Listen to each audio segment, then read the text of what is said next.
안녕하십니까. 앞선 자기소개서 강의에 이어서 면접 준비에 대한 강의를 맡게 된 광문고등학교 정현석이라고 합니다. 반갑습니다. 첫 번째 면접 유형 및 방식에 대해서 한번 시작을 해보도록 하겠습니다. 교과 전형 면접인데요. 일정부터 먼저 정리를 하도록 하겠습니다. 일정을 제가 다 이렇게 써올 수도 있지만 너무 복잡하기 때문에 수능 전, 후로 나눠서 정리를 해보았습니다. 이것은 서울시 진로진학정보센터에 있는 자료를 참고하였으며 꼭 일정과 관련된 부분은 면접 원서를 작성하실 때 학교의 모집 요강을 참고하시기를 부탁드립니다. 교과 전형은 거의 대부분의 학교들이 수능 전에 면접을 보는 경우가 많습니다. 연세대학교를 비롯해서 수원대라든지 신한대라든지 안양대도 마찬가지고요. 기타 지방에 있는 학교들도 마찬가지입니다. 수능 후에 면접을 보는 학교들, 이 학교들이 굉장히 이제 선생님들이나 학생들도 좀 많이 관심이 있으시겠죠.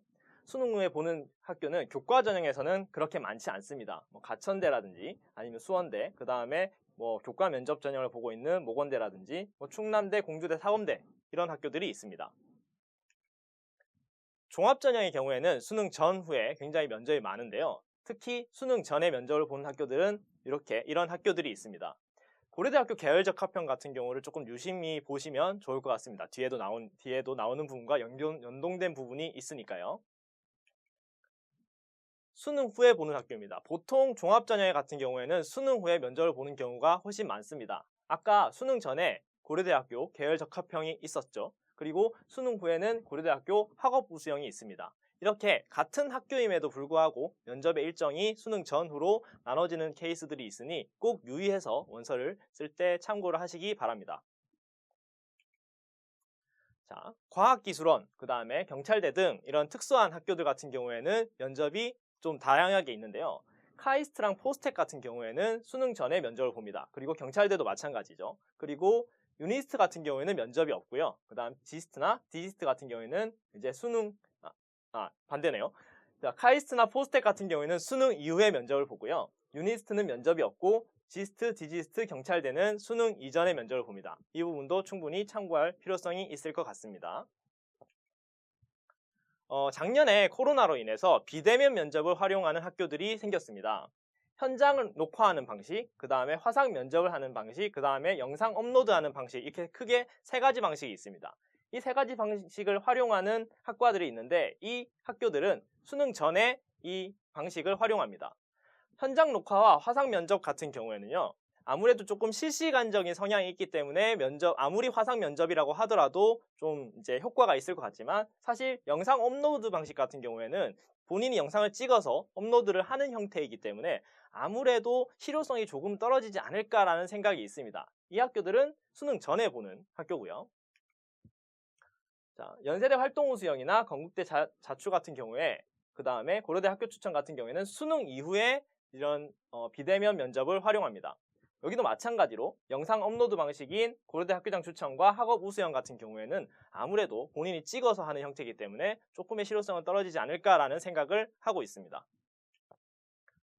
자, 작년부터 해서 블라인드 면접이 굉장히 많이 강화되었습니다. 자기소개서에서도 마찬가지지만 면접에서도 이런 부분이 특히 굉장히 많이 영향을 주기 때문에 유의할 필요성이 있습니다.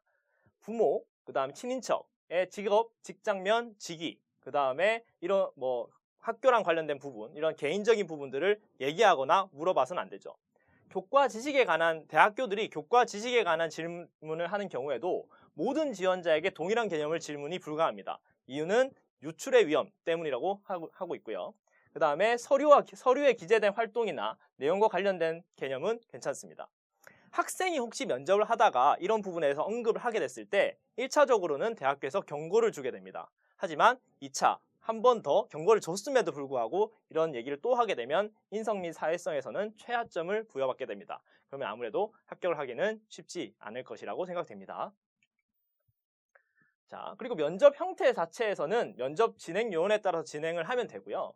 면접 중에 특히 학생의 개인적인 정보가 많이 노출되는 곳은 여기 자기소개, 하고 싶은 말 이런 부분에서 굉장히 금지어가 많이 나오니까 특히 유의할 필요성이 있습니다. 그리고 학교에서 특정 과목이나 특정 비교과 활동에 학교의 이름이나 지역의 이름이 들어가는 경우가 굉장히 많잖아요. 이런 부분에서 물론 생기부에서는 당연히 블라인드 처리가 되어 있지만 학생이 얘기를 하는 와중에 나올 수 있기 때문에 이 부분을 조금 더 주의할 필요성이 있습니다. 그리고 학생의 이름, 수험번호 등등 이런 것들은 당연히 하면 안 되고요. 자신의 이름, 출신 고교명을 활용한 활동이라든지 프로그램, 수상 이런 것들도 이제 말하는 것이 금지되어 있습니다. 자, 이런 면접에 대해서 일단 본격적으로 들어가 볼 건데요. 저는 면접을 크게 두 가지로 나눴습니다. 하나는 서류형 면접, 그 다음에 과제형 면접 이렇게 두 가지로 나눴는데요. 먼저 서류형 면접부터 보도록 하겠습니다. 서류형 면접은 생기부의 내용을 확인하고 그와 관련된 상식 및 태도를 점검하는 형태가 서류형 면접입니다. 주로 학생부 종합전형에서 이런 형태의 면접을 봅니다. 왜냐하면 서류를 봐야 서류에 있는 것들을 확인할 수 있기 때문이겠죠. 대표적인 전형으로는 서울대학교 직윤, 그 다음에 국민대 프론티어, 중앙대 다빈치 등 서류를 가지고 판단을 하는 그런 종합전형의 형태들이 많습니다. 서류 기반 면접 같은 경우에는 크게 이런 구조를 가지고 있습니다. 처음에 들어가서 긴장 완화형 질문을 합니다. 뭐 밥은 먹고 왔어요? 아니면 뭐 우리 학교는 어떻게 왔어요? 이런 질문을 하게 되는데 우리 학교를 뭐 타고 왔어요? 이런 질문을 예전에는 굉장히 많이 했었습니다. 긴장을 풀어주기 위함이죠. 근데 블라인드가 되면서 그런 질문은 많이 없어진 것 같습니다. 그리고 긴장 완화형 질문으로 자기소개를 많이 물어봅니다. 근데 학생들은 자기소개부터 긴장을 하기 시작을 하죠. 그래서 굉장히 걱정인데요. 그래서 이런 부분 긴장 완화형 질문이 먼저 있고요. 그 다음에 학업 역량, 교내 활동, 전공 관련 질문, 그다음 전공, 학업 계획, 진로 계획 이런 것들을 다채롭게 물어보게 됩니다. 마지막으로 할 말 있으면 한번 해보세요. 혹은 혹시 각오 같은 거 한번 얘기를 해보세요. 이런 식으로 마지막 할 말을 이렇게 물어보는 형태로 구조가 짜여져 있습니다.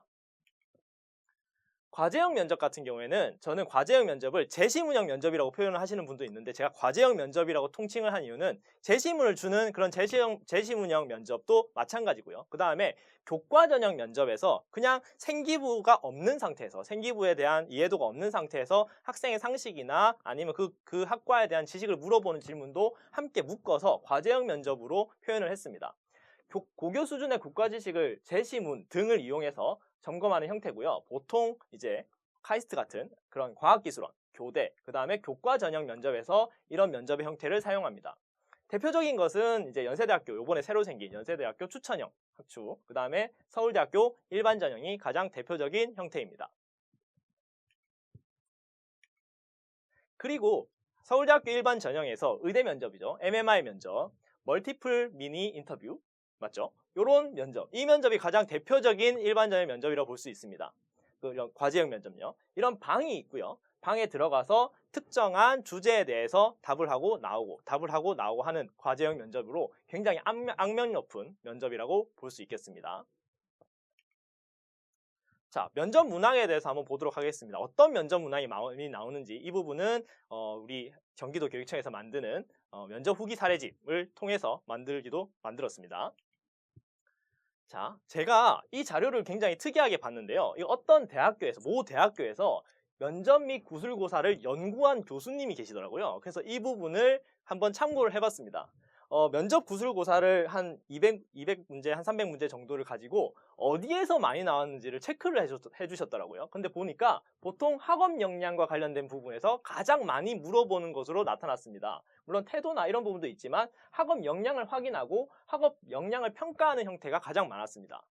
그리고 요거 굉장히 궁금해 많이 하시는데 생기부에서는 어느 파트에서 가장 많이 나오는가 이런 부분에 결국 세특, 아까 학업 역량과 관련된 부분이 많다 보니 아무래도 세특에서 가장 많이 나오고요. 그 다음에 두 번째로 많이 나오는 부분이 독서활동 상황에서 면접 문항이 많이 나오는 것으로 이제 나타났습니다. 요거 확인을 한번 해보시고요. 참고를 하시고요. 보통 서류형 빈출 문항을 살펴보면 교과 영역에서는 이거 조금 요약을 한 부분이긴 하지만 제일 싫어하는 과목이나 좋아하는 과목은 뭔가요? 이유는 뭔가요? 이런 걸 많이 물어보고요. 세특 활동 중에서 어떤 특정한 영역을 딱 해서 이거에 대해 설명을 해보세요. 이런 문장도 굉장히 많았고요. 성적이 떨어졌다면 왜 떨어졌는지, 올라갔으면 왜 올라갔는지 이런 부분도 물어보기도 하고요. 그래서 만약에 올라갔다면 이 과목을 어떻게 공부했는가 이런 식으로 물어보는 경우도 굉장히 많았습니다. 동아리 활동과 관련된 부분에서는 역시 가장 기억에 남는 동아리 활동은 뭔가? 이게 포괄적이긴 하죠. 결국 이게 다른 부분이랑 다 연관되는 부분이긴 한데 이런 식으로 물어보는 케이스가 가장 많았고요. 그리고 이 활동의 구체적인 내용과 내 역할은 뭐였나? 그 다음에 동아리를 소개해보세요. 혹은 동아리와 우리 지원학과의 연관성에 대해서 한번 얘기를 해보세요. 그 다음에 동아리를 통해서 배운 점은 뭔가요? 이런 식으로 물어보는 케이스가 가장 많았습니다. 봉사활동 같은 경우에는 가장 인상 깊었던 봉사활동은 뭔가? 그 다음에 본인의 역할은 무엇이었는가? 아니면 내가 봉사활동이 별로 없는데 봉사활동이 왜 이렇게 부족한가요? 이렇게 물어보는 케이스도 조금 있었습니다. 진로 활동 같은 경우에는 아무래도 진로 특기사항 같은 경우에 아무래도 뭐 세미나라든지 아니면 뭐 강의를 들었다라든지 이런 부분이 워낙 많잖아요. 그래서 본인의 진로 활동 중에서 제일 의미 있었던 거 이런 부분의 내용에 대해서 소개를 만약에 한다면, 그리고 내가 여러 가지 진로 활동을 했는데 그 중에 가장 결정적인 영향을 준 것은 무엇인가? 그 다음에 내 진로 활동 중에 지원학과와 연관된 활동은 어떤 것이 있었는가? 이런 부분을 물어보는 케이스가 가장 많았습니다. 수상 경력입니다. 수상 경력은 이제 작년까지는 수상이 다 들어갔는데 올해부터는 한 개씩밖에 안 들어가죠. 그래서 작년까지의 문제를 보면 무슨 상을 수상했는데 여기서 이 내용이, 그 내용에 대해서는 대학교가 모르니까요. 수상명만 알고 있으니까 수상 내용이 뭐였죠? 그 다음에 본인은 어떤 노력을 했죠? 이런 부분이 가장 많았고요. 그 다음에 참가를 통해서 느낀 점은 뭐였나요? 이렇게 물어보는 케이스가 많이 있었습니다. 독서 같은 경우에는 읽은 책 중에 가장 기억에 남는 책이 무엇인가? 이 가장 좀 포괄적 질문이긴 하지만 이런 내용이 가장 많았고, 지원 학과와 관련된 책, 그 다음에 이 책을 통해서 배운 점, 느낀 점, 이런 식으로 문제를 물어보는 케이스가 많이 있었습니다. 출결은 하나밖에 없네요. 출결은 결국 출결이 좋지 않은 학생들한테 왜 출결이 좋지 않았나라고 하는 일종의 소명의 기회를 주는 형태, 이런 형태가 가장 많았습니다. 행발 같은 경우에는, 행발에는 아무래도 담임 선생님께서 학생의 좀 인성적 측면을, 그런 이제 측면을 보여주는 부분이 많기 때문에 아무래도 조금 추상적인 단어들이나 이런 부분을 사례를 가지고 설명을 하셨을 확률이 높습니다. 그래서 이런 사례가 있다고 하는데 여기서 본인은 어떤 태도와 성격 장점에 대해서 얘기를 할 수 있는가, 이런 식으로 질문하는 경우가 많았고요. 그 다음에 본인이 만약에 단점이 있다면 그 단점을 어떻게 극복해 나갔느냐를 한번 물어보는 이런 문제들이 많이 있었습니다. 자, 서류형 문장에 대해서 한번 보도록 하겠습니다. 지금 여기 있는 이 부분은 생기부에 나와 있는 내용이고요. 이 생기부의 내용과 관련돼서 어떤 문제가 나왔는지를 보고 있습니다. 사실 우리는 지금 생기부 내용과 면접 문제를 같이 보고 있지만 면접을 보는 학생의 입장에서는 이걸 모르고 있는 거죠. 여기 문제만 보고 있는 거니까 그걸 한번 상상해 보시면서 문제를 보시면 좋을 것 같습니다. 학생의 생기부에는 이렇게 나와 있습니다. 중원의 통일과 위진 남북조 시대의 흐름에 대해서 점점점 많아서 이와 관련된 서적을 많이 읽었다. 그러면 이 뭐 역사 관련된 동아시아사겠죠. 이런 부분에 대한 내용이 나와 있습니다. 이게 없다고 생각하시고 이런 면접 문제가 나올 수 있다는 거죠. 중국 역사에 관심이 되게 많은 것 같은데 위진 남북조 시대에 관련된 무슨 책을 읽으셨나요? 라고 물어볼 수 있습니다. 학생이 만약에 생기부에 대한 파악이 확실히 된 상태에서 면접을 가게 된다면 이 문제가 나왔을 때 이것은 새 특에서 나오는 거구나. 그러면 내가 여기에서 내용을 충분히 얘기할 수 있겠죠. 하지만 만약에 이걸 모르고 가게 된다면 이 사람이 갑자기 나한테 왜 이 책을 물어보는 거지? 라고 생각할 수 있겠죠. 결국 이 문제는 이 새 특에 나와 있는 이 내용이 진짜 맞는 얘기인가를 서류를 확인하는 문제라고 볼 수 있을 것 같습니다. 그래서 만약에 이거에 대한 책을 얘기를 잘 했으면 그 책을 왜 읽게 됐어요? 그 다음에 생활기록부에서는 역사 관련된 책이 별로 없던데 근데 그 이유는 무엇인가요? 이런 식으로 이 생기부에 나와 있는, 새특에 나와 있는 이 내용들이 정말 진실인가를 계속적으로 크로스 체킹하는 형태의 문제들이 많이 나옵니다. 그리고 요 밑에 요 문제가 굉장히 어려운데요. 중국의 위진남북조 시대에 관심을 가졌던 것으로 기록이 되어 있어요. 근데 경제, 생활, 군사, 철학, 문화 중에 다양한 문화가 있는데 특히 어떤 분야에 관심을 많이 가졌습니까? 실제로 내용에 대한 깊이 있는 질문이 나오는 거죠. 그 다음에 그때 우리나라는 위진남북조 시대 때는 우리나라는 어떤 일이 있었을까요? 이런 것까지도 물어봅니다. 결국에는 이 생기부에 나와 있는 내용의 사실 여부를 확인하고 그것에 대한 학업 역량과 관심 정도를 깊이 있게 물어보는, 이렇게 순차적으로 깊이 있게 물어보는 형태의 질문이 나오는 부분을 볼 수 있습니다. 자, 이 부분도 새특과 관련된 부분입니다. 보면 뭐 사회문화나 아니면 생윤이나 이런 과목들이겠죠. 선행학습 금지법이라든지 한국사 필수, 오픈 카지노 도입 등등 이런 부분에서 찬반 토론을 했다고 나와 있습니다. 그리고 모의자치법정의 배심원으로 참가했다는 내용도 새특에 나와 있죠. 그러면 토론의 주제였던 선행학습 금지법, 오픈 카지노 도입에 대한 주된 논점은 무엇이었으며 본인의 입장은 어떤 것이었을까요? 만약에 내가 이 부분을 실제로 했다면 요 정도는 충분히 대답할 수 있겠죠. 내 의견이 무엇이고 실제 그때의 쟁점이 무엇이었던. 근데 만약에 이 세특에 있는 내용이 그냥 선생님께서 학생이 그냥 너무 이제 학생에게 좀 좋게 써주려고 이렇게 지어서 혹시 넣으신 거면 이 부분에서 전혀 대답을 못할 겁니다. 이 부분에서 체크를 하는 거고요. 그리고 학생이 모의 자치법정에 배심원으로 참가했다면 배우고 느낀 점은 무엇인가? 이런 식으로 물어보면서 상대적으로 크로스 체킹을 계속적으로 하는 모습을 볼 수 있었습니다. 자, 독서활동입니다. 독서활동에서 질문이 나오면 저도 이제 학생들, 그 면접을 갔다 온 학생들에게 물어보면 독서활동에서 질문이 나온 부분에 대해서는 이게 독서활동에서 나왔는지 안 나왔는지도 모르는 경우도 정말 많습니다. 왜냐하면 우리가 이렇게 물어보지 않거든요. 디케의 눈이라는 책을 보셨는데 이렇게 물어보지 않습니다. 그냥 이런 식으로 물어본다는 거죠. 자, 지금 이 학생 같은 경우에는 한국의 CSI, 디케의 눈, 세상을 바꾼 법정, 판사유감, 확신의 함정 등등 이런 책들을 많이 읽었습니다. 물론 면접을 본 학생 입장에서는 생기부를 보고 갔겠지만 지금 당장 이거는 없는 상태로 면접장에 앉아 있는 거죠. 자, 그러면 면접하는 이제 면접관이 이렇게 물어봅니다. 법률과 관련된 독서와 학교에서 배운 교과 공부를 바탕으로 법의 필요성과 한계에 대해서 말해보세요. 자, 어렵죠. 나한테 왜 이런 걸 물어보나 싶을 거예요, 학생들 입장에서는. 근데 한번 생각을 해보시면 법의 필요성과 한계에 대해서 왜 물어보는가?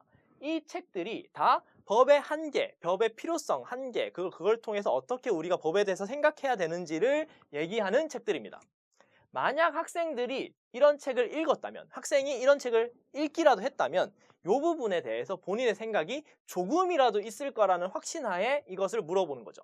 학생들 입장에서는 내가 읽은 책들이 어떤 내용이고 그 내용에 그 책이 가지고 있는 주제들이 어떤 건지에 대해서 분명한 체크를 하고 면접에 들어가야 된다는 것을 알 수 있습니다. 만약에 이것을 공부하지 않고 점검하지 않고 그대로 들어간다면 이 부분은 그냥 과제형 면접처럼 생판 모르는 그런 면접 문제가 될 수도 있다는 거죠.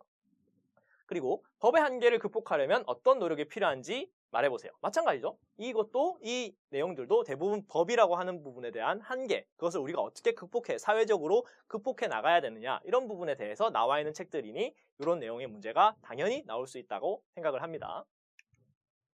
요건 굉장히 특이했습니다. 저도 요거를 보면서 굉장히 특이하다고 생각을 하는 문제였는데요. 봉사활동입니다. 이 학생은 1학년 때 땡땡 가족봉사당 봉사활동을 30시간 한 게 있습니다. 여기 보시는 분들께서는 이 봉사활동을 보면서 무슨 생각이 드실까요? 저는 이 봉사활동과 여기 있는 문제들을 보면서 굉장히 이 봉사활동에 대해서 대학교가 되게 심리적인 의심을 하고 있구나라는 생각이 굉장히 많이 들었습니다. 자, 보시면 땡땡 가족봉사단으로 활동을 하였는데 가족으로 참여한 이유와 개인적으로 참여했을 때 차이점이 무엇입니까?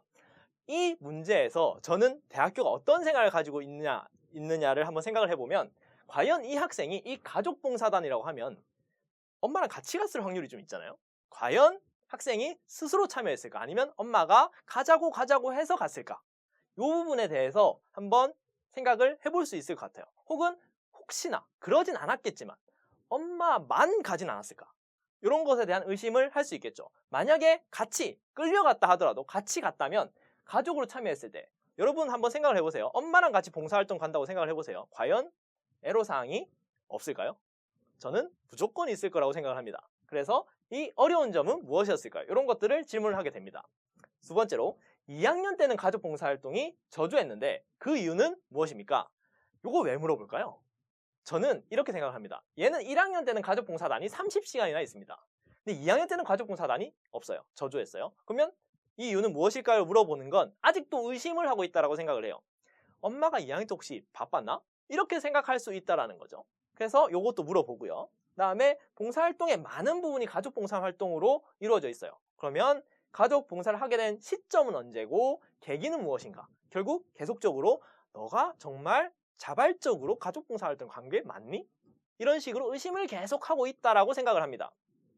가족 봉사를 했을 때 자신의 역할, 그 다음에 가족 봉사를 통해서 배운 점, 이런 식으로 봉사활동을 통해서 배운 점, 그 다음에 봉사활동을 내가 스스로 직접 이렇게 갔는지, 이런 부분에 대해서 지속적인 의심, 그리고 서류를 체크하는 형태의 모습을 보여주는 문항이라고 볼 수가 있겠습니다. 자, 진로 활동입니다. 진로 활동에 드림 데이트라고 하는 것에서 변리사와의 인터뷰를 통해서 지적 재산권 취득에 관한 뭐 이런 부분에 대해서 공부를 했고요. 변리사의 역할에 대해서 알게 되었습니다. 그럼 이걸 통해서 질문을 만든다면 지적 재산권이란 무엇입니까? 이렇게 물어본다는 거죠. 이게 이 문제가 일종의 과제형 문제로 그냥 주는 게 아니라 이 학생의 자기소개서에서 지적 재산권이라는 표현이 나오고 이 부분에 대해서 본인이 공부를 했다는 부분이 나오기 때문에 이렇게 물어보는 거겠죠. 그리고 많은 직업인 중에서 왜 변리사와 인터뷰를 하게 됐습니까? 이런 식으로 이유도 물어보고요. 변리사의 역할은 뭡니까? 변리사랑 인터뷰를 했으면 당연히 변리사의 역할 정도는 알 법하죠. 이런 것도 물어보고요. 인터뷰를 통해서 알게 된 점은 무엇인가? 이런 식으로도 알 수 있었습니다. 요것도 굉장히 특이합니다. 학생이 수상이거든요. 이건 수상에 관련해서 물어보는 문제인데 요즘에는 이제 올해부터는 수상이 한 학기에 한 개밖에 들어가지 않기 때문에 조금 상황이 다르겠지만 작년까지는 다 들어갔으니까요. 이거 보시면 이 학생은 되게 특이한 게 UCC 상이 3개 있습니다. 그리고 전공 관광 책자 만들기 부문이 1개가 있습니다. 이렇게만 보면 이 학생이 무슨 과를 지원했을까를 우리가 한번 고민을 해볼 필요성이 있겠죠. 자, 근데 이렇게 문제가 이렇게 나와요. UCC 또는 작품 만드는 수상을 되게 많이 했고 특히 3학년 때는 한꺼번에 3개 수상에 참여를 했어요. 근데 왜? 동기는 무엇입니까? 지금 3학년 때 3개의 수상이 있거든요. 그리고 심지어 UCC 만드는 거, 책자 만드는 거, 뭔가를 만드는 형태의 수상입니다. 그랬을 때 과연 이 학생이 이게 다 공동수상인데 그리고 얘 빼면 다 공동수상인데 제대로 참여를 했을까? 얘가 그냥 이제 무임승차한 건 아닌가? 이런 부분에서 고민이 되겠죠. 당연히 대학교 입장에서. 그래서 두 번째에서는 제작 과정에서 이 학생은 무슨 역할을 했습니까? 그냥 정말 무임승차를 했을 수도 있고요. 뭐 그럴 일은 없겠지만 혹은 요 문제에서 UCC를 만드는 형태의 활동을 잘해서 그래서 여기서 같이 친구들이랑 함께 그런 활동을 했을 수도 있고요. 대본을 잘 썼을 수도 있고요. 아니면 정말 영어를 잘했을 수도 있어요. 하지만 어쨌든 학생은 어떤 역할을 주로 맡아서 이렇게 상을 받게 되었는지를 체크를 해보는 거죠. 이것도 학과마다 원하는 대답이 조금 다를 수는 있겠죠. 그리고 다양한 주제로 UCC를 만들어서 상을 받은 기록이 있는데 특히 UCC 제작 부분에 집중해서 참가한 이유는 뭡니까? 그리고 관련된 공부를 한 적이 있나요? 혹시 이 학생이 지원한 학과가 미디어랑 관련된 학과나 아니면 문예창작과 문헌정보학과 같은 그런 뭔가를 미디어나 이런 부분을 만들어내는 형태의 학과라면 이 부분에서 내가 이런 것을 만드는 부분에 어떤 능력이 있는지를 잘 대답할 수 있을 거라고 생각을 합니다. 혹시 그런 부분에 실제로 했다면요. 그 다음에 행발입니다. 행발은 어떤 사례랑 관련된 부분이 많이 써져 있다고 했었죠. 급식실에서 급식 순서 관리 비효율성과 불이익들을 호소하고 개선할 걸 촉구하는 편지를 써서 원만하게 해결하는 형태를 보여줬다라고 하는 부분이 행발에 쓰여져 있다고 있습니다. 그러면 이랬을 때 이거 같은 경우에는 급식실에서 친구의 불만이 높아진 이유는 무엇이고 왜 해결이 안 됐고 학생의 역할은 무엇이었는가 이런 거죠. 선생님들도 다 학생들도 마찬가지로 다 아시겠지만 급식실에서 세칙이나 순서랑 관련된 갈등은 매년 있습니다. 매년 있는데 이 학생이 그러면 이 매년 있는 이 문제점을 내가 어떻게 해결을 하려고 했고 그걸 통해서 어떻게 원만하게 해결이 되는지 그냥 애들 줄 서 이렇게 해서 해결했는지 아니면 뭔가 본인이 가지고 있는 그런 어떤 아이디어를 통해서 뭔가 만들어내는 걸 통해서 해결을 했는지 이런 부분에 대해서 물어보고 싶은 거죠. 그러면 이 학생의 전반적인 인성적인 측면이라든지 여러 가지 활동적인 측면을 충분히 발휘를 할 수 있겠죠. 그래서 이런 식으로 사례에 대해서 원인이라든지 이런 부분을 그 다음에 과정, 결과를 물어보는 형태가 가장 많았습니다. 자, 후속 질문이라는 부분이 아까부터 계속 나오는데요. 후속 질문을 어떤 식으로 하는지 그리고 어떻게 준비해야 되는지를 한번 볼게요. 자, 이런 질문이 있다고 가정을 합시다. 지원한 전공을 통해서 이루고자 하는 목표나 방향에 대해서 이야기를 하고 이를 위해서 어떠한 준비와 노력을 했는지 구체적인 사례를 들어서 얘기해 보세요. 그러면 학생이 막 얘기를 하겠죠. 저는 이런 사례가 있고요. 이렇게 해서 준비와 노력을 했습니다. 이렇게 어떤 사례를 통해서 얘기를 할 겁니다. 그랬을 때 이런 식으로 후속 질문이 나오죠. 자, 관심을 갖게 된 계기는 무엇입니까? 그 다음에 어떤 준비와 노력을 했습니까? 그리고 본인이 부족한 점은 뭐고 어떻게 해결하려고 하셨죠? 그 다음에 지원학과가 자신의 진로 목표를 달성하는 데는 어떤 도움을 줄 수 있다고 생각하십니까? 이렇게 후속 질문을 보면 우리가 어떤 활동, 특히 서류형 면접을 준비하는 측면에서 어떻게 준비해야 될지를 대략적으로 나옵니다. 자, 계기는 무엇입니까? 결국 동기적인 측면이죠. 학생들은 의외로 본인이 했던 활동을 왜 했는지를 잘 모릅니다. 그래서 면접을 준비할 때는 내가 이 활동을 왜 했는지에 대해서 좀 정리를 다시 한번 생각해보고 정리를 할 필요성이 있겠죠. 준비한 노력을 어떻게 준비한 노력을 기울였냐? 어떤 활동을 했냐는 거겠죠. 이거는 실제로 활동을 했다면 충분히 얘기할 수 있을 것이라고 생각을 합니다. 부족한 점은 뭐고 어떻게 해결하려고 했는지, 그 다음에 어떤 도움을 줄 수 있다고 생각하는지, 이 부분은 내가 이 활동을 통해서 어떻게 느꼈고 어떻게 앞으로 발전해 나갈 것인지에 대한 내용이라고 볼 수 있겠죠. 그러니까 결국 학생들이 면접을 준비함에 있어서 가장 중요한 세 가지는 어떤 활동을 정해놓고 왜 했는지, 어떻게 했는지, 그걸 통해서 내가 느낀 점 무엇이고 발전한 부분은 어떤 부분인지, 이런 식으로 준비를 하는 것이 가장 좋은 방법이라고 생각합니다. 자, 과제형 면접입니다. 과제형 면접은 제시문을 주는 경우도 있고요. 아니면 어떤 일정한 문제에 대해서 답을 요구하는 형태의 교과전형 면접 같은 것들도 있습니다. 요거는 이제 학교가 나와 있죠. 디지스트라고 하는 과학기술원, 대구과학기술원에 대한 문제인데요. 굉장히 어렵습니다. 제가 수학과나 과학과가 아니라서 이 문제를 한번 풀어보려고 했는데 못 풀겠더라고요. 네, 이게 이 그림을 주고요. 이렇게 합니다. 어렵습니다. 그래서 이런 어려운 문제가 나오고 이 어려운 문제를 풀어서 답을 하는 부분이기 때문에 굉장히 준비가 많이 필요한 문제라고 볼 수 있겠습니다. 요건 교대입니다. 교대 같은 경우에는 이런 식입니다. 제시문이 있습니다. 전년 연장에 대한 지문을 쭉 줍니다. 주고 나서 찬성, 반대 입장을 정하라고 하죠.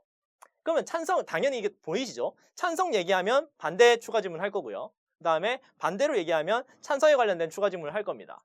예를 들어 제가 저는 정년연애에 대해서 찬성합니다 하면은 이렇게 질문을 하겠죠. 부담도 늘어나고 위축시킬 수 있는 의견에는 어떻게 생각합니까? 제가 만약에 정년연애에 반대합니다 이렇게 얘기를 하면 이렇게 얘기를 하겠죠. 요렇게 얘기를 하는 부분에서는 결국에는 내가 내 입장을 전지하면서 상대방의 얘기를 통해서 어떤 식으로 반론을 해나가고 논리적으로 반론을 해나가는지를 알아보기 위해서 이런 식으로 질문을 한다고 생각을 합니다. 요게 교대에서 나오는 이런 토론 면접 같은 경우에서 나오는 문제이고요. 요거는 서울에 있는 4년제 경제학과입니다. 요거 같은 경우에는 제시문이 없습니다. 그대로 들어가서 생기부도 이게 교과 전형이니까 과제형 면접이니까 생기부를 보고 질문하는 것이 아니죠. 요게 그냥 그대로 나오는 겁니다. 딱 들어가서 뭐 인사하고 환율 어떻게 결정됩니까? 그러면 답을 하겠죠. 그 다음에 환율이 상승할 때는 원화 가치는 어떻게 됩니까? 그 다음에 대미 원화 환율이 큰 폭으로 상승했는데 이 사람들은 어떻게 반응할까요? 이런 식으로 문제를 냅니다. 어렵죠? 굉장히 어렵다고 생각을 하고 저도 이게 학생들한테 한번 내봤는데 제대로 답변을 잘 못하는 학생들이 굉장히 많더라고요. 굉장히 어렵다고 생각을 하긴 합니다. 그런데 사실 경제학과잖아요. 그리고 이 부분 같은 경우에는 저도 이제 교과서를 좀 찾아보니까 경제 교과서 마찬가지고요. 사회문화 교과서나 아니면 경제 수학이나 이런 파트에서 사회랑 관련된 파트에서 많이 나옵니다. 그러니까 요 정도 학교를 오려면 알아야지 라는 생각으로 문제를 내시는 것 같습니다. 여기는 경기권에 있는 4년제 대학교 자연계열입니다.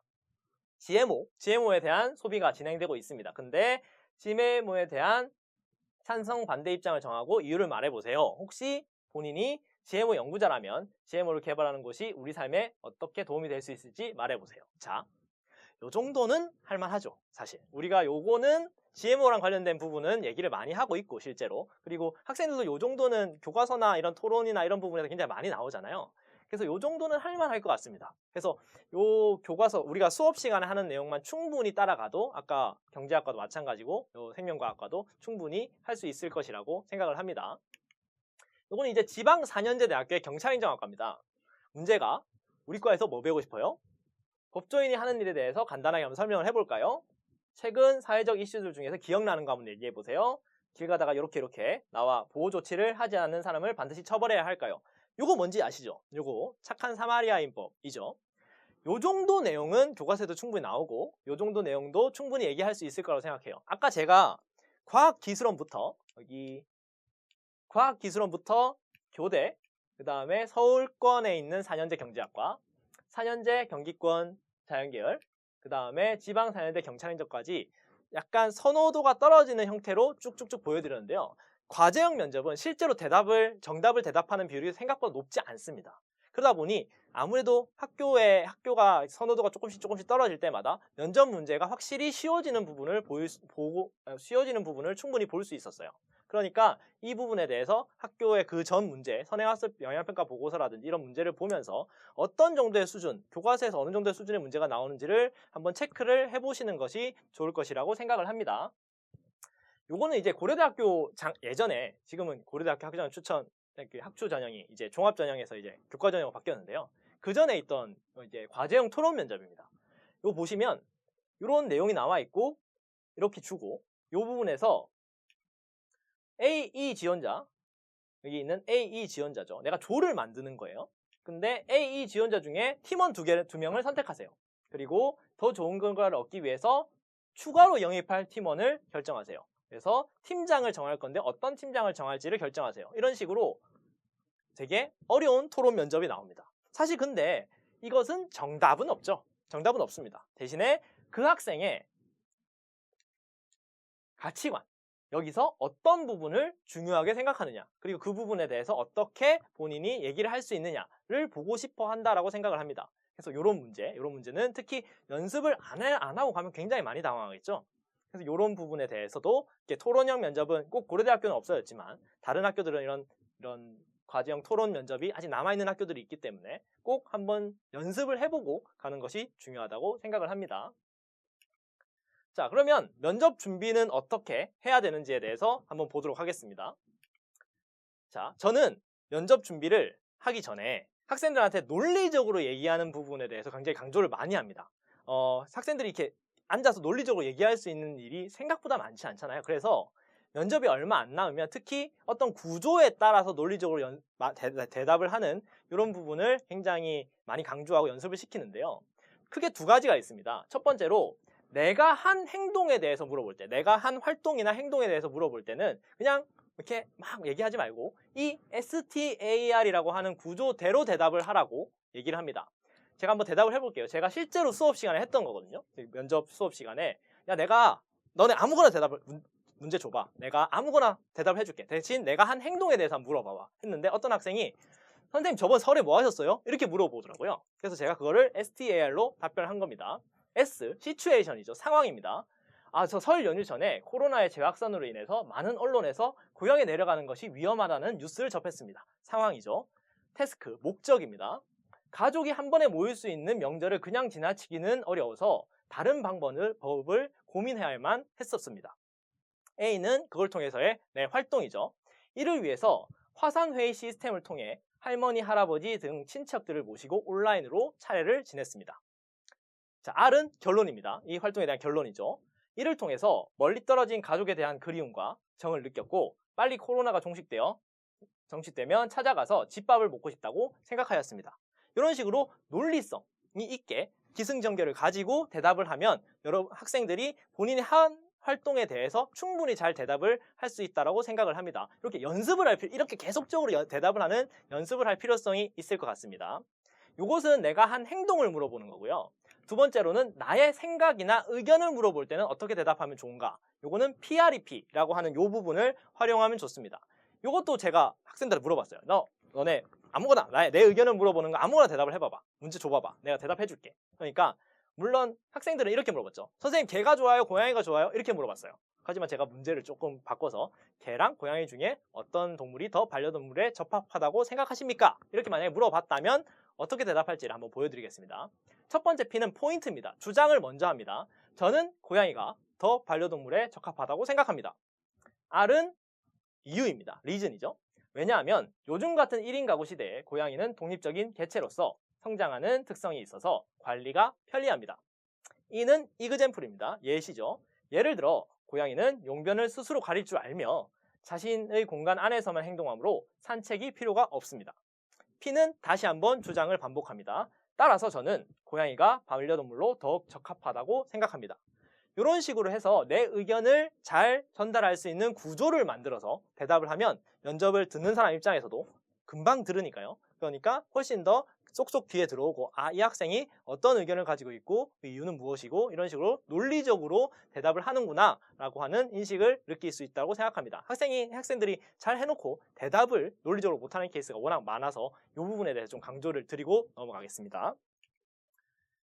저는 서류형 면접은 GPG가 가장 중요하다고 생각합니다. 실제로 서류형 면접은 학생의 서류, 아까 예시에서도 보셨듯이 학생의 서류 안에서 문제가 다 나옵니다. 그러다 보니까 그 서류를 어떻게 준비하느냐에 따라서 결과적으로는 어떤 문제가 나올지도 일정 부분 파악이 충분히 가능하고요. 실제로 학생들이 면접에 들어갔을 때 면접 문제가 나왔을 때 이 문제는 내 생기부 여기서 나오는 거다 라는 것을 충분히 알 수 있으면 그 면접은 충분히 성공하는 면접으로 끌고 나갈 수 있다고 생각합니다. 그래서 GPG가 굉장히 중요한데요. 제가 그 전에 고3 담임을 하면서 이제 면접 준비를 시켰던 학생의 예시를 가지고 왔습니다. 생기부 예시인데요. 자, 이 학생 같은 경우에는 면접 준비를 정말 열심히 했어요. 이건 지금 생기부를 다 오려서 붙여놓고 이렇게 쓰는 거죠. 써서 했는데 사회복지학과를 지원을 했습니다. 성적이 이렇게 좋은 학생은 아니었는데 서울에 있는 모 여자대학교랑 이제 성남에 있는 모 대학교에 사회복지학과를 합격을 했습니다. 이 학생 같은 경우에 여기 보시면 청소년 자살 예방 교육, 이거 우리 자율 시간에 하는 거죠. 그렇게 학생들이 이렇게 중요하게 생각하지 않는 부분인데 본인이 생기부를 오려서 붙여서 이렇게 쓰면서 이 부분은 내가 사회복지학과를 가기 때문에 중요할 수 있다라고 생각을 해서 그 부분에 대해서 다시 공부를 한 거죠. 청소년 예방 교육의 예방적 대책, 사회적 측면 이런 부분에서 공부를 하면서 이렇게 쓴 거죠. 이것은 꿈의 대학입니다. 꿈의 대학 같은 경우에는 이렇게 이 학생은 사회복지를 통해 배우는 아르바이트의 권리와 의무라고 하는 이제 내용을 들었어요. 근데 꿈의 대학은 이렇게 한 줄 들어가죠. 그러다 보니까 이 부분에 대해서 만약에 내용적인 측면을 물어본다면 자기가 어떻게 대답할까? 이건 분명히 2학년 때 했던 거지만 다시 한번 리마인드를 하면서 근로계약서 작성하는 거, 초과수당 지급하는 거, 그 다음에 4대 보험 가입하는 거 이런 부분에서 내가 배웠지 하면서 정리를 이렇게 한 부분이죠. 이 부분 성적인데요. 성적이 저는 이제 학생들한테 이렇게 얘기를 해요. 성적이 오르면 파란색으로 내려가면 빨간색으로 그대로면 까만색으로 이렇게 한번 칠해봐라. 네가 스스로 그래프를 만들어봐라. 근데 파란색이 없어요. 다 떨어지고요. 이게 2학년 때인데 남아있는 거 좀 있는데 학생이 이렇게 성적이 좋은 편은 사실 아니었습니다. 그래서 한 3등급, 4등급 보통 이제 총점이 한 3점대 후반에서 4점대 초반으로 나오는 학생이었었는데 이렇게 함으로 인해서 내가 성적이 왜 떨어졌고 혹은 내가 성적이 왜 올랐고 이런 부분에 대해서도 내용을 한번 정리를 해보자. 답을 만들어보자. 피해가지 말자. 이런 얘기를 했던 거고요. 세특과 관련된 부분이에요. 뭐 사회문화라든지 아니면 이런 부분은 특히 뭐 역사라든지 사회복지랑 관련돼서 발표한 부분이라든지 이런 부분은 학생한테 굉장히 중요할 수 있겠죠. 문제도 많이 나오고요. 이 학생은 지금 사회문화 시간에 역사 시간에 고구려 진대법과 조선시대 혼인보조금 제도를 역사적 배경과 함께 소개해서 우리나라 역사 쪽 사회복지에 대해서 발표를 한 적이 있습니다. 그럼 이 부분이 오래됐죠. 1학년 때 한국사 시간에 한 거거든요. 이 부분에 대해서 정리를 하고 다시 한번 혹시 물어본다면 이런 식으로 대답을 해야지 라고 정리를 한 부분이죠. 독서입니다. 독서 정말 기억 안 나죠. 옛날에 읽었던 책 정말 기억 안 납니다. 그래도 독서에서 그 책에 대해서 물어본 부분이 있으니까 그 부분에 충분히 대답을 할 수 있어야겠죠. 그래서 이 책들 중에 특히 나한테 중요한 책들, 어떤 책들이고 이 책의 내용은 무엇이고 어떤 식으로 이렇게 그 부분이 나랑 어떤 식의 연관성이 있는지 내 전공과 어떤 연관성이 있는지를 정리하는 형태로 준비를 했었습니다. 그래서 사실 지금 독서활동 기록장이 없어졌는데 그 독서활동 기록장을 사실 선생님들께서 만들어 놓으라고 하는 이유는 요거 때문입니다. 그래서 1학년 학생들 혹시 이거 보고 있다면 독서활동 기록장을 꼭 만들어 놓으시기를 바랍니다. 자, 서류형 면접 준비는 이런 식입니다. 지원 동기, 장단점, 학업계획, 진로계획 이런 것들은 기본적인 질문이죠. 요거는 만들어 놔야 됩니다. 만들어 놓고 외워놓고 가자마자 해야 되죠. 지원 동기나 아니면 이런 부분들은 당연히 이게 여기서는 한두 개는 무조건 나오잖아요. 그러니까 이 부분은 무조건 만들어 놔야 되고요. 지원하는 과, 대학교에 대한 정보조사 이거 요즘 홈페이지 잘 돼 있고요. 그 다음에 여러 가지 선행학습 영향평가 보고서 잘 돼 있잖아요. 요거 그 다음에 교육 과정이라든지 학교의 연구 프로그램 이런 것들도 잘 볼 필요성이 있죠. 그리고 모의 면접을 통해서 자신의 모습을 녹화해서 한번 보는 것이 좋습니다. 내가 어떤 형태로 면접을 하고 있는지 말은 어떻게 하는지 이런 부분도 녹화해서 보면 당연히 더 좋겠죠. 과제형 면접입니다. 과제형 면접은 서울대학교 같은 경우에는 이렇게 나와 있는데요. 여기 보신 것처럼 정규 교육과정 범위 안에서 출제한답니다. 그런데 왜 그렇게 어려운지 모르겠어요. 어쨌든 이렇게 출제를 한대요. 그리고 전공 적성과 학업 능력을 평가한다라고 되어 있습니다. 물론 출제를 실제로 하고 있고요. 교과서에 굉장히 귀퉁이에 있을 수는 있지만요.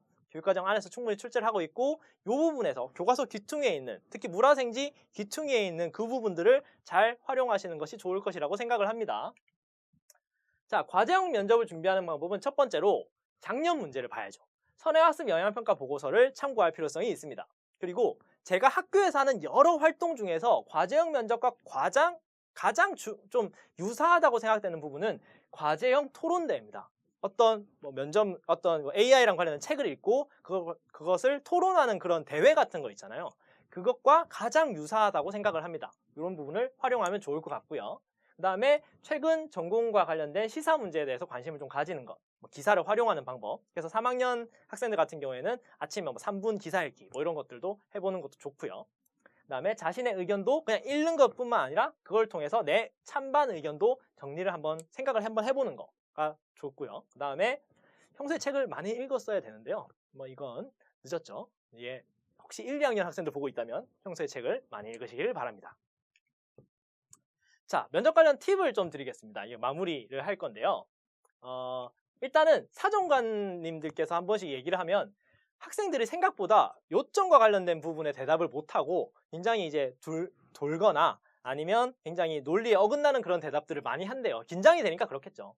그래서 질문의 의도를 파악하는 것이 굉장히 중요합니다. 그리고 질문의 의도를 파악하고 대답도 논리적으로 하는 것이 중요하기 때문에 아까 STAR이라든지 PREP 같은 방법들을 활용하는 것이 좋다고 말씀을 드린 거고요. 혹시나 내가 질문의 이 의도를 잘 파악하고 있는지 없는지가 헷갈리신다면 상대방의 질문을 주어로 해서 대답을 하는 방법도 있습니다. 그리고 혹시나 내가 이걸 잘 못 알아들었는 것 같다 하면 다시 한번 부탁을 해도 괜찮습니다. 그리고 태도적인 측면에서는 좀 진정성 있는 태도였으면 좋겠다라고 하시는 분들이 많고요. 비언어적, 반언어적 표현, 그 다음에 지원 동기, 목표, 포부 이런 부분에 대해서 준비를 해야 되고요. 지원 학과에 대한 상식은 필수라고 합니다. 아무래도 가서 그 면접에 들어오는 교수님이라든지 이런 분들한테 내가 이과에 대해서 관심이 있다라고 하는 것을 표현하려면 상식은 당연히 필수겠죠. 그리고 토론 면접 같은 경우에 특히 일관된 주장을 유지하면서 하고 혹시 생각이 달라도 일부러 다르게 얘기를 하시는 거거든요. 달라도 배우고 이제 공부하는 자세를 유지하고 그 다음에 포기하지 말고 끝까지 최선을 다해서 대답하는 것이 중요합니다. 그리고 자기소개, 지원 동기, 진로를 위한 노력, 학업계획, 진로계획, 마지막으로 하고 싶은 말 이 6개 중에는 무조건 2개는 나옵니다. 그러니까 이거는 외워가시는 게 맞습니다. 자, 특히 자기소개 거기 가서 자기소개 하려면 너무 떨려서 안 되거든요. 외워서 가셔야 됩니다. 이거 긴장을 풀어주려고 하는 건데 더 긴장하시면 안 돼요. 그리고 선행학습 영향평가 보고서 이런 거 대학에서 보고 대학에서도 좀 알고 가고 그 다음에 학교에 면접 자료집 있습니다. 그거 꼭 보고 가실 필요성이 있죠. 요거죠. 요거 선행학습 영향평가 보고서입니다. 대학교 홈페이지 가시면 보실 수 있고요. 그 다음에 학교에 아주 거대한 이 책이 있습니다. 주로 이제 3학년 학생들 배고자 하는 용도로 많이 쓰실 텐데요. 이거 이제 펴볼 때가 됐습니다. 요거 작년 건데요. 올해 거도 있고요. 내년 거도 있을 거고요. 후내년 것도 있을 겁니다. 앞으로 매년 있을 거거든요. 요거 꼭 보시면서 특히 내가 원하는 학과들은 꼭 확인을 해보시는 것이 중요하다고 생각을 합니다. 꼭 펴보세요.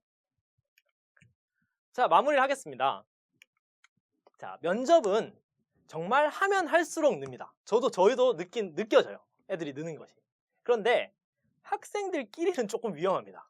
이게 모여서 노는 경우가 되게 많더라고요. 말로 하다 보니까. 그래서 좀 이제 감독을 하면서 이렇게 면접 연습을 시키는 것이 되게 중요한 것 같고요. 특히 하위권일수록 효과가 정말 좋습니다. 서울대학교 학생들 다 면접 잘합니다. 근데 전문대학교 학생들, 특히 전문대학교 학생들 같은 경우에는 면접 준비를 안 하고 오는 경우도 굉장히 많습니다. 그래서 면접을 준비를 딱 하고 오면 티가 확 나요. 그래서 전문대는 정말 면접만으로 모든 것을 뒤집는 경우도 꽤 많이 있습니다.